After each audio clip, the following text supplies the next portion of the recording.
Welcome viewers, कैसे हैं आप। कल इंडेक्स अल्हम्दुलिल्लाह 40,000 को क्रॉस कर गया। जो ऑयल है वो भी ऊपर जा रहा है। पॉजिटिव ट्रिगर्स नज़र आ रहे हैं सारे, कोई नेगेटिविटी की बात नहीं आई। करेक्शन हो सकती है मैक्सिमम, अनलेस कोई नेगेटिव ट्रिगर्स आ जाएं, फिर हम मार्केट को नीचे देख सकते हैं।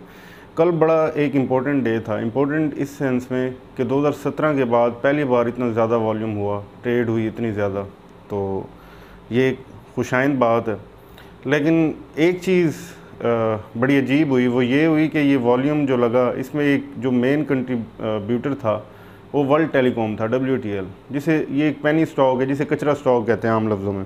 और इसमें ये कोई पहली बार इस तरह मैनिपुलेशन या इतनी ऊंच नीच नहीं आई। अगर थोड़ा आपको पीछे ले जाऊं तो 6-7 माह पहले भी ऐसे हुआ था, लोएस्ट 60-70 पैसे था, फिर विद इन फ्यू वीक्स ये ₹1.80 पे चला गया। उससे पीछे ले जाऊं तो तकरीबन साल 1.5 साल पहले भी यही कुछ हुआ। तो तब भी ऐसे न्यूज़ आती थी, रोज़ फेक नोटिफिकेशंस चल रहे होते थे। एडिटिंग हो जाती है ना, इतना मसला नहीं होता कि वो ARY के सलमान इकबाल सब एक्वायर कर रहे हैं इसके 51% शेयर, और जनाब शेयर की प्राइस जो है 2.5-3-4 रुपये होगी। तो लोग घुसे, फिर तकरीबन ₹1.5 ₹1.80 पे माल पकड़ा के निकल गए। आम बंदा लेके बैठा हुआ था। लोग अभी भी कुछ मेरे जानने वाले रख के बैठे हुए हैं। तो इस तरह होता है इस शेयर में। अब कल से चल रहा था कि AKD ले रहा है 51%, तो वो नोटिफिकेशन भी प्रॉपर बना हुआ था। मैं PSX की वेबसाइट पे अनाउंसमेंट्स में और इधर उधर ढूंढता रहा, कहीं नज़र नहीं आया। तो आप लोगों के पास अगर कोई लिंक है जो ऐसे ही नोटिफिकेशन ना हो, लिंक हो कि प्रॉपर PSX की वेबसाइट पे या AKD की वेबसाइट से मिले कहीं से, तो कमेंट में ज़रूर फिर शेयर करें, मुझे भी फ़ायदा हो, देखें हम भी। तो इसके अलावा इस पे भी बात करेंगे। इसके अलावा इम्पोर्टेंट बात यह है कि कल ऐसे लग रहा था ये छोटे शेयर्स चल रहे हैं कि इलेक्ट्रिक ₹4 के करीब पहुंच गया, यानी जो पहला टारगेट मैंने दिया था उसके करीब पहुंच गया। आपको याद होगा तब ये ₹3 से भी नीचे था, और फिर ₹3.10 पे था, मैं तब भी कह रहा था। फिर ₹3.20-25 पे था, तब भी कह रहा था। और इंशाल्लाह पहला टारगेट जब मीट होगा और इफ़ थिंग्स गो स्मूथ, क्योंकि ये डिस्क्लेमर बड़ी ज़रूरी होता है, क्योंकि मार्केट के ट्रिगर्स नेगेटिव हों तो फिर सारे शेयर्स डाउन होते हैं। तो ये फिर ₹5 पे भी जाएगा, 4.5 और फिर ₹5 लॉन्ग टर्म में इंशाल्लाह। तो के इलेक्ट्रिक अच्छा शेयर है। इसके अलावा सिल्क बैंक की बात करें, वो भी मूव करना स्टार्ट हो गया। सिल्क बैंक को भी हम आने वाले अरसे में इंशाल्लाह ₹1 से ऊपर देखेंगे, तो इसमें भी आप एंट्री ले सकते हैं।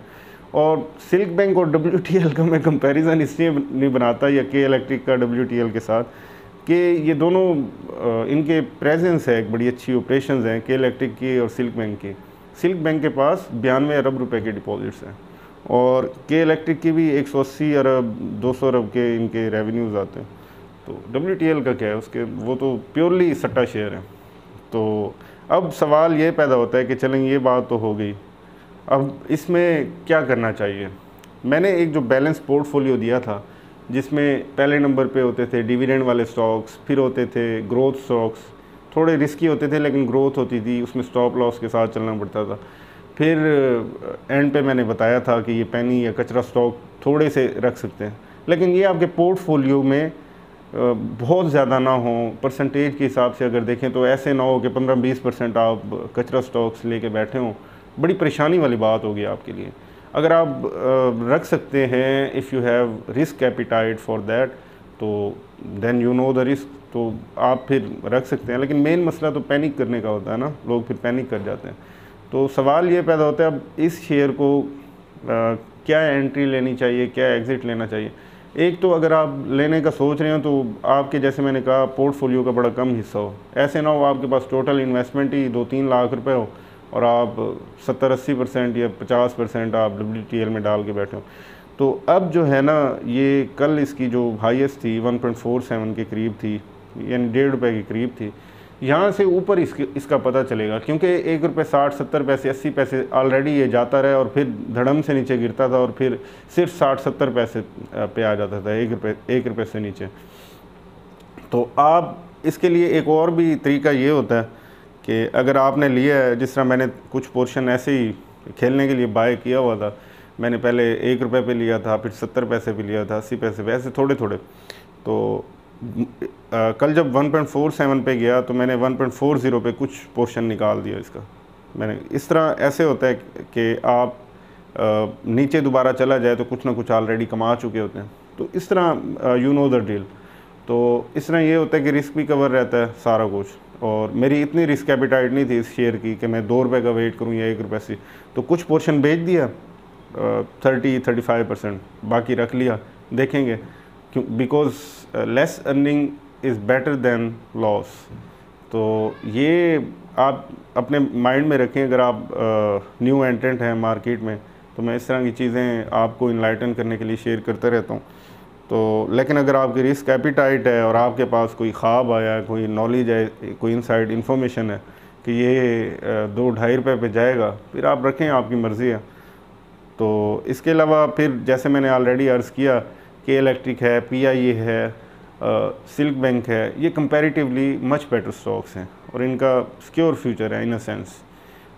If things remain the same, ऐसे ही रहें, ऐसे ना हो कि कोई चेंज आ जाए, कोई के इलेक्ट्रिक में, सिल्क बैंक में कोई मैनेजमेंट की तरफ से कोई ऐसी चीज़ आ जाए। जैसे FFBL का था, एक बड़ा स्टेबल शेयर था, बड़ी बेहतरीन उसकी ग्रोथ ट्रैजेक्टरी थी और 21 रुपये से ऊपर चला गया। फिर एकदम मैनेजमेंट ने अनाउंस किया जी हम कर रहे हैं इसका राइट इशू करेंगे, कैपिटल रेज़ करेंगे। तो फिर ज़रा पैनिक आया, लेकिन आपने देखा होगा फिर 18 रुपये से नीचे नहीं जा सका वो, लोगों ने फिर बाइंग की, फिर 19 रुपये से ऊपर चला गया। तो इस तरह की फिर इंफॉर्मेशन ये अनप्रिडिक्टेड होती हैं, अनसीन होती हैं, एक नई चीज़ आ जाती है। तो ये डिस्कशन मैं आपके साथ करना चाहता था कचरा स्टॉक्स के हवाले से कि इनको कितने % रखना चाहिए आपके स्टॉक में, ताकि ये ना हो आप फिर सर पकड़ के बैठे हों, और कैश पोर्शन बचा के रखें। तो कैश इज़ द किंग, क्योंकि मार्केट बेयर हो, मार्केट बुल हो, अगर एक पोर्शन पड़ा होगा ना आपके पास, तो फिर चाहे करेक्शन आ जाए, जो मर्ज़ी आ जाए, तो आपके जो डिविडेंड पेइंग स्टॉक्स होंगे आप उनको एवरेज कर रहे होंगे, जो ग्रोथ रिस्की स्टॉक होंगे उनको आप स्टॉप लॉस के साथ काम कर रहे होंगे।